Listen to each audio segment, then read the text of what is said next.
Hey Empoweristas, it's Alex Worley and I am joined by Dr. Nina. She's a psychoanalyst and today her book, Food for Thought, comes out. It's released. Congratulations. Thank you so much. I'm so excited and I'm so glad to be here. Yeah, I'm so glad you're here. And how long were you writing it for?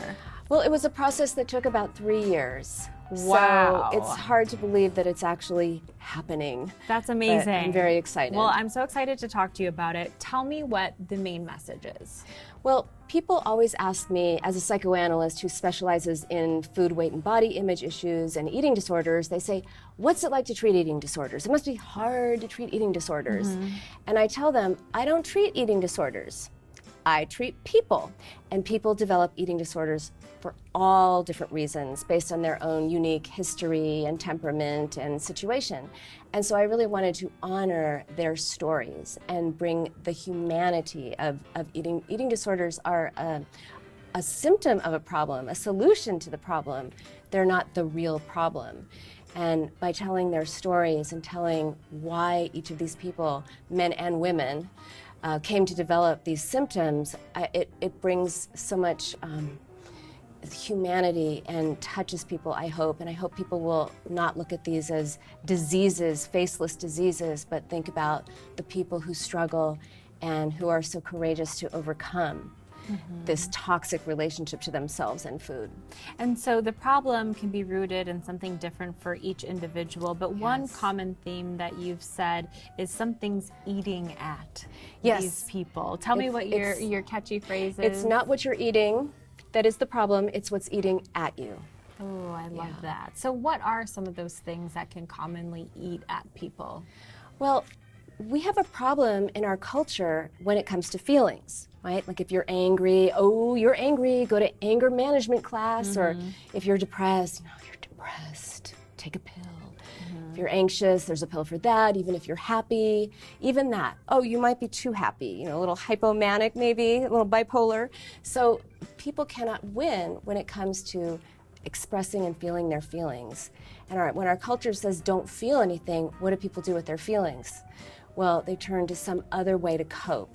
And food is a very primary way that, whether it's turning to it or from it, it's a very primary way that we deal with what's going on inside. So you help people get in touch with these root problems, and there's a lot of self-love that's intertwined and looking at yourself positively.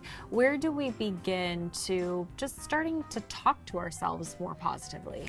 Well, one of the things I hear very commonly is something along the lines of someone who came in last week, and she said she'd been at a party, and she said that going to the party, she thought to herself, I'm just going to go to this party and it's going to be fun and I'm going to eat whatever because it's a party and I can do that and that's okay. And then on the way home from the party, she said to herself, I can't believe I ate that.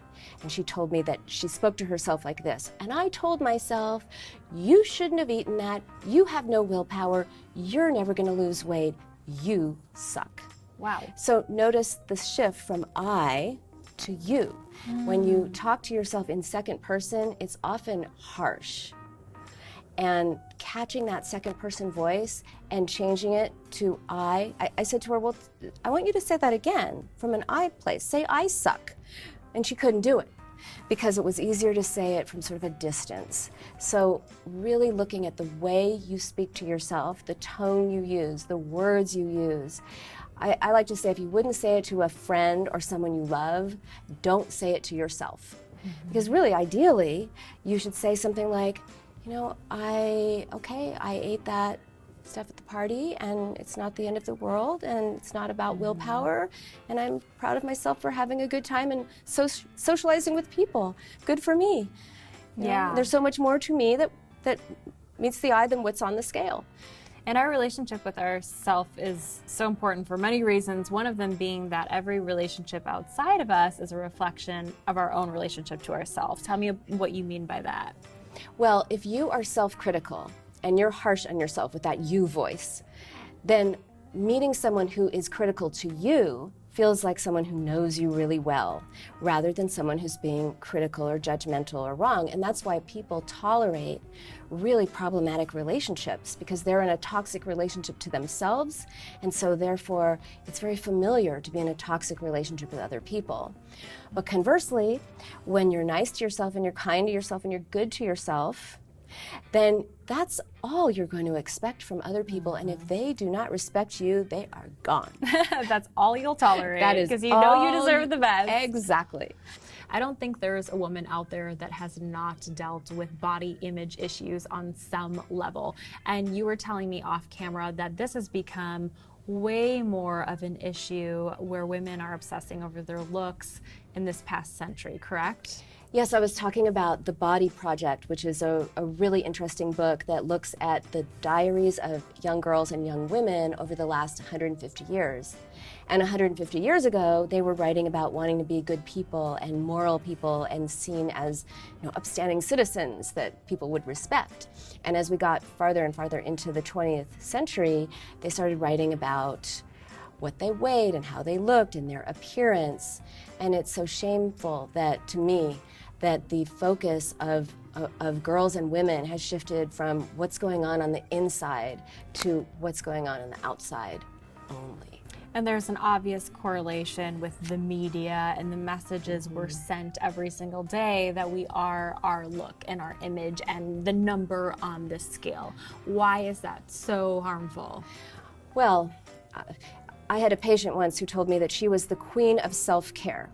And she told me that she got mani-pedis and facials and massages and, blowouts, everything, you name it. And she's like, I am the queen of self-care, so why do I still feel so terrible? And I said, well, that is not self-care. That is grooming. Yeah. And she said, let me give you a new word for that. And I said, that's not the self I'm talking about. And she said, well, what other self is there? Now, that was an extreme example, but I think it really speaks to what is pervasive in our culture, which is a reflection of a piece that a lot of people deal with. Yes, that the self is the person in the mirror. And we forget that there's so much more to us than meets the eye. And we have so many aspects of ourselves, our intellectual, emotional, creative, spiritual, etc. So many parts of us that make us valuable. And if you want to reduce that to just what your image is, how sad. How sad for women. So what tip do you have for women and people, men too, for getting in touch with that self, that inner self? Well, first, lose the scale. Get rid of your scale, because the scale does not measure your value. That scale does not know you, and it cannot tell you whether you're a good person or a bad person. But how many people get on the scale first thing in the morning and say, oh, it went up 2 pounds, my day is ruined. And I think that you should never give a piece of metal and plastic that much power over your life. Amen to that. And the other thing is to identify your inner critic and talk back to it. There's a great quote from this woman, Marsha Hutchinson, and she said, if you talk to your friends the way you talk to your body, you'd have no friends left. So be a friend to yourself. If you wouldn't say it to someone else, do not say it to yourself, because the way we speak to ourselves affects the way we feel affects what we do. Such good stuff. And obviously this is deeply personal to you because you overcame disordered eating. Tell me a little bit about your personal journey. Well, when I was 5 years old, I suddenly and seemingly randomly decided that my thighs were too big. And I wasn't watching. 5 years old. I remember the moment perfectly. I was standing at a tennis court. My dad was playing tennis with someone, and I was just standing there, and I looked down, and I thought, ew. And that night in my bath, I remember lying down and lifting my legs up and thinking, if only they were this big, right? And I wasn't watching TV. There was no media influence. But at the age of 5, this is what started me into my eating disorder nightmare. And by the time I was a teenager, I was one of those girls with the journal that everything was only about what I ate, what I didn't eat. If I went hiking with friends, I wasn't thinking, wow, I'm hiking with friends, I'm having a beautiful day, this is great. No, I was thinking, okay, how many calories am I burning and will I lose weight tomorrow? I mean, I was just obsessed, preoccupied and obsessed. So finally, I went to therapy. And I went every week for 3 years, and I talked to my therapist about guy stuff, family stuff, school stuff, friends stuff. I told her everything except one thing. I never told her what was going on with food. And I was like anorexia, bulimia, binge eating, like in this horrible cycle. She had no idea. But after 3 years, all of my eating disorders were gone. All of my stuff with food was completely gone, and I had never once talked about food. Because it was never about that. It was about never those about other that. things you were talking about. Exactly. And now you're sharing your wisdom with others, and you also have done a ton of research in your book out today, Food for Thought. In addition to these powerful stories, you share a lot of research. Tell me about what are some of the things people will learn from it, and really who is it meant for? It's meant for anyone who wants to understand eating disorders in a different way. It's very research-based. I bust the myths that people have about eating disorders being brain-based illnesses, being part of the cultural media, body image, that they're a direct result of that. A lot of the ideas that it's the mother's fault. I bust a lot of myths about what eating disorders are not, and then help explain why they developed. It's very research-based, but I wanted to make it user-friendly. So there's no jargon. You will learn a lot without realizing you're learning a lot, and hopefully the human element will touch you and move you, and my patients have so much courage, and I really wanted to bring that in this book. So there's an people uplifting element to see that there is hope. You do. So many people walk in and say, "I know I'm going to have to deal with this my whole life." You're like, no, that's not true. That's why you're here. Yeah. No, you can absolutely, I don't like the word recover, I like to say you can liberate yourself. You can liberate yourself from the tyranny of any kind of eating problems and have a better life. Amazing. Your work is just incredible. Lastly, what is your definition of empowerment? My definition of empowerment is permission. Giving yourself permission, giving ourselves permission to think what we think, want what we want, not want what we don't want, and to be who we are without feeling like we have to conform to someone else's idea of who we should be. Amazing. And where can people get that book? They can get it on Amazon for sure, and it'll get to you in 2 days at most, or in a bookstore. Perfect. Dr. Nina, thank you so much. Thank you so much for having me. Really, really thankful for your wisdom. And let us know what your definition of empowerment is using #Empowerista, and we'll show you some social media love.